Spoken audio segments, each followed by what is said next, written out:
Okay, welcome back to the channel. Another 11 plus question, and this one's about maybe a bit of speed, distance and time and that kind of thing. So let's have a read and crack on. So we've got snail A and snail B are at opposite ends of a 12-meter path. So I've really tried to sketch out some of this question already. So here's our path, and we've got snail A and B at opposite ends.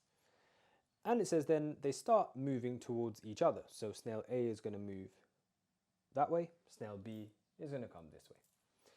So they start moving towards each other, and snail A moves at a speed of 10 centimeters per minute.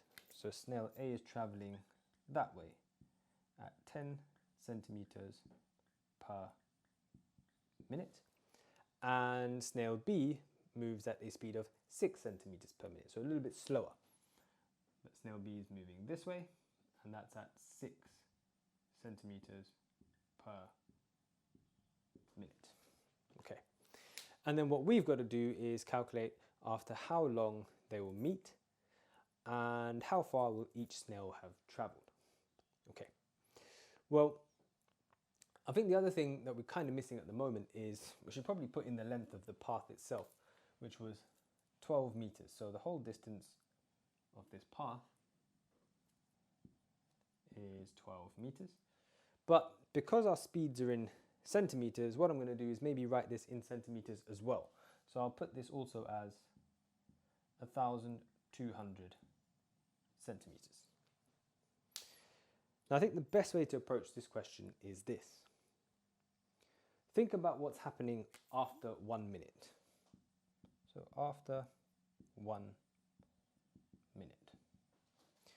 Now, because A is moving at 10 centimeters per minute, it means that A, after 1 minute, will have traveled 10 centimeters that way. And after 1 minute, snail B, if it's traveling at 6 centimeters per minute, will have traveled 6 centimeters this way.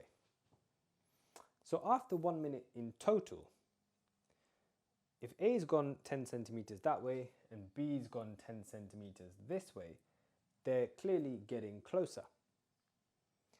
How much distance have they covered together though? So after 1 minute together, they've covered 10 centimeters and 6 centimeters.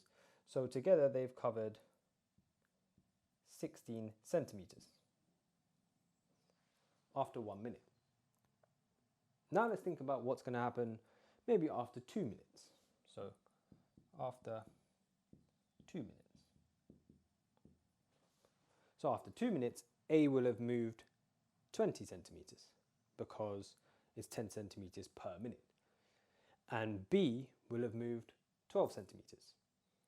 So if A's moved 20 and B's moved 12, then that means in total, after 2 minutes, together they've moved a total of 32 centimeters. And then we'll do this just one more time.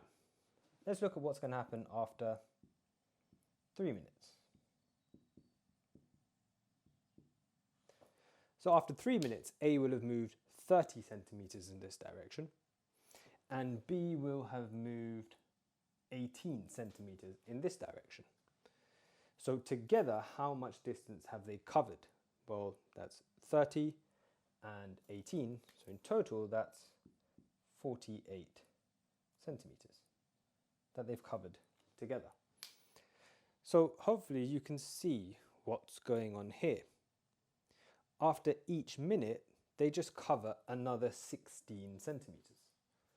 So if we know that after every minute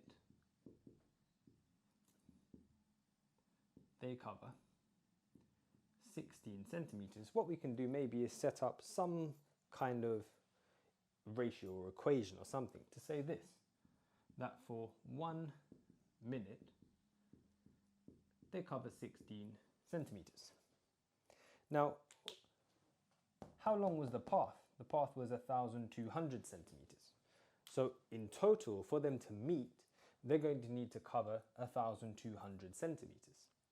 And all we need to do now is figure out, well, if they cover 16 centimeters every single minute, how long will it take them to cover 1,200 centimeters? So to do that, all we can do is take 1,200 and divide that by 16. So what's that going to be? Well, how many 16s go into 120? That's going to be, let's have a think, 3, 6, 7. Because that's 7 times 16, that's 42, 4, 7. Yeah, so there we go. So that's 7, which gives us 112 with 8 left over. And then how many 16s go into 80? That would be 5. So it's going to take a total of 75 minutes to cover 1,200 centimeters. So after how long will they meet? 75 minutes. And now this next thing we had to work out was how far each snail will have traveled. Well, we found out that they meet after 75 minutes. So that means B must have been moving for 75 minutes and A is also moving for 75 minutes. So if A does 10 centimeters per minute, then after 75 minutes, to work out how far it's traveled, we can just do 75 times by 10. So that's going to be 750 centimeters for A, and then do something very similar for B. If B is doing 6 centimeters per minute, after 75 minutes, all we need to do to work out his distance is do 6 times 75. So 75 times that by 6, that's at 45. There you go. So that comes out as 450 centimeters. And then we know that's good because if we add together 750 and 450, you get a grand total of 1,200 centimeters. So you know that that is definitely correct. Hope that helps.